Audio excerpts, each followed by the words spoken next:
Tonight is the Night, written by Terrorizing. She doesn't know I'm watching her. Forgive me, but I'm not the best at writing.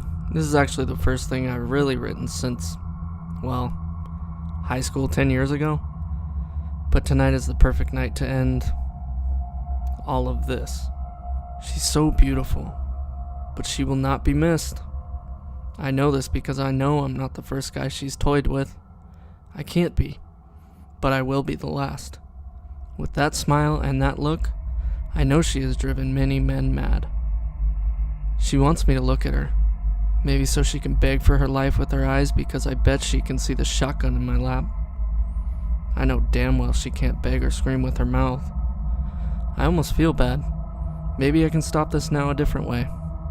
Should I call the police to come get her? Oh no, I'd be thrown into a mental institute. Oh God. I just realized after reading the above 2 paragraphs that anyone reading this must think I actually belong locked up. Maybe I do. Maybe I am crazy.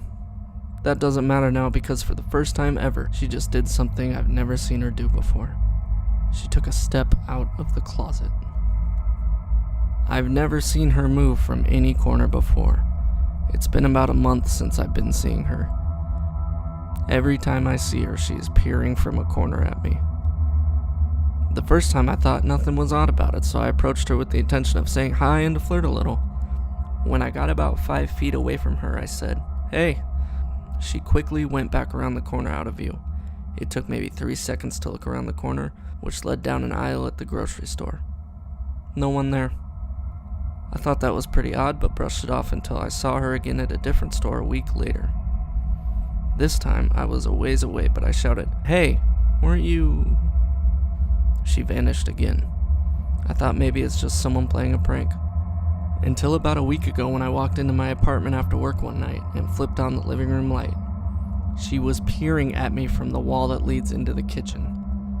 I screamed, and once she heard it, she disappeared again. I called the police immediately. They took down my report and gave me funny looks the whole time I told the story. I didn't stay there that night. I went to stay at my buddy Jeff's house. He didn't believe me either, of course, but we had a few beers and just bullshitted for an hour or two before he went to bed and I slept on the couch. I woke up around 4 a.m. to use the restroom. A little buzz still from the beers we had earlier, so I wasn't feeling really freaked out anymore. Until I was mid-piss and looked over to see her 3 feet away from me peering out from the shower curtain. I was frozen in terror. Her eyes were wide but filled with emptiness, not even a muscle twitch or a blink. We had to have stared at each other for a good 20 seconds before I finally tried to talk. What do you... It was no use. As soon as I got halfway through the first word, she was gone. I ran out of the room and into Jeff's room. "Jeff, it just happened again. Wake the fuck up." He was pissed off that I woke him up with more of my ghost stories at 4 in the morning. I don't think I blame him either. It does sound crazy. Since that night, I've been seeing her everywhere. Behind trees when I'm driving, in the rearview mirror, peeking out from behind my car's headrest, my shower curtain, and now my closet.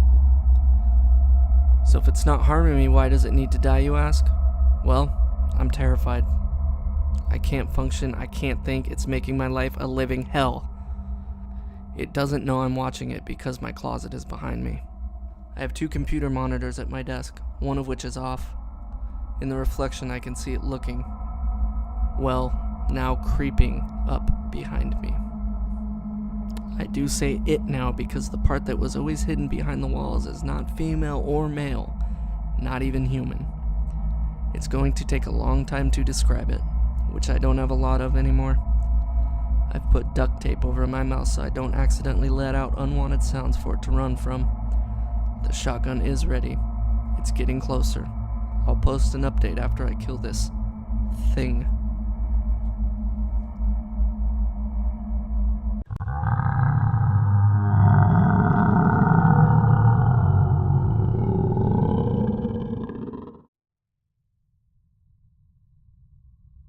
Knock, knock.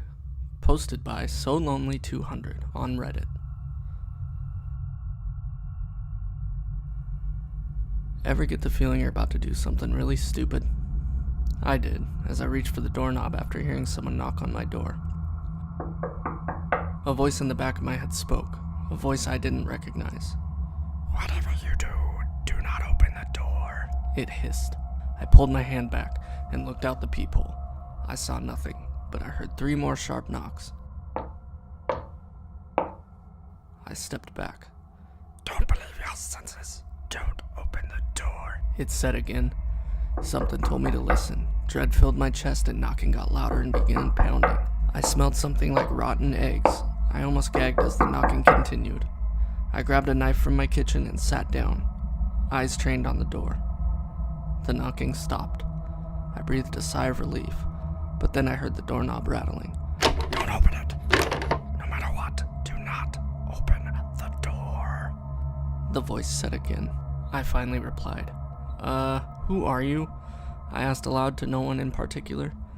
"A friend. Now stop questioning me. Don't take your eyes off the door." The noise ceased. Then the phone started ringing.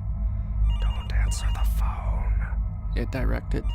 I ignored the voice this time and picked up the receiver. It was my mom. Then I remembered. My mom was dead. "Please let me in," she said, and I hung up the phone. The knocking resumed. This time the sound of my mother screaming, "Let me in!" "It's a lie. Don't open the door," the voice directed. My head was beginning to hurt and I was beginning to feel nauseous. I needed air, but the voice spoke. "Ignore what you're feeling. Don't give in. Do not open the door." I still listened, reluctantly, as the knocking on the door continued. What was on the other side that was so bad? I had to wonder. My TV suddenly switched off and I heard a voice cut through the static from the TV. "Let me in!" it yelled. I heard tapping on the glass now as well, as the knocking continued. "You're almost done, I promise. Just do not open the door." A nagging feeling in the back of my head argued that I should open the door. I had saw there was nothing there but what was knocking. I stood and gulped. I was shaking at this point, gripping the knife. I grabbed the doorknob and swung the door open. And there was nothing. I breathed a sigh of relief. I looked at the clock. 4 hours had passed since the first knock. Had it really been that long? It had been a long day. I decided to eat something, then go to bed. I still can't explain what happened today. I haven't heard that voice anymore either. I'm posting this because I figured you guys would enjoy it. I'm doing it just before bed. I'm having trouble sleeping though. Don't get me wrong. I'm exhausted, but I can't sleep. Because I just heard a knock on my closet door.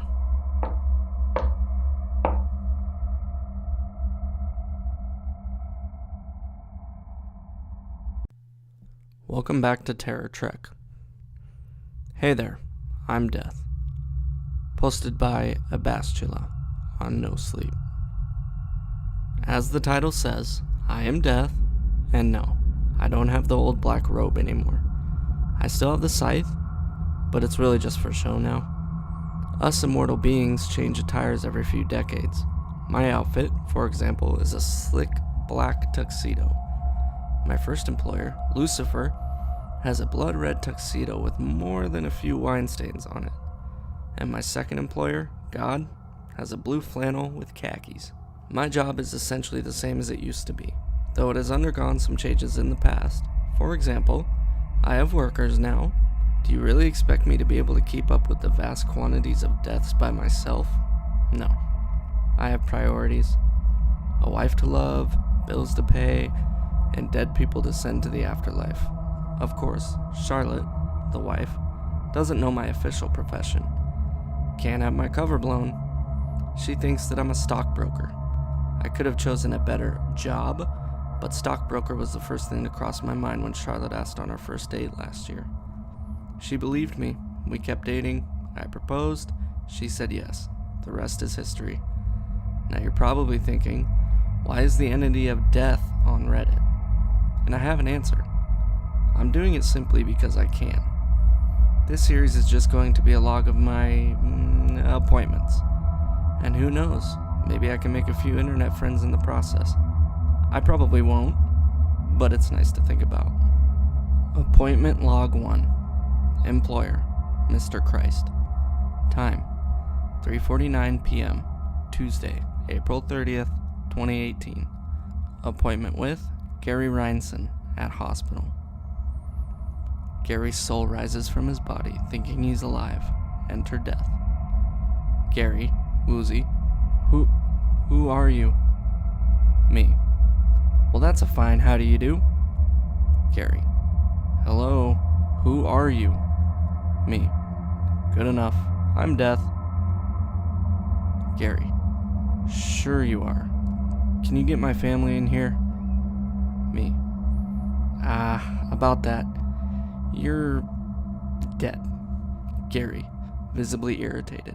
Shut up. I just want to see my little girl. Me. Sir, please cooperate. Gary. No. Get me my daughter. He starts thrashing about. Me. Sorry, kid. I can't. Well, I can, but she won't see you. Gary, now gripping the heart monitor on the bedside table. I don't care. Bring her here.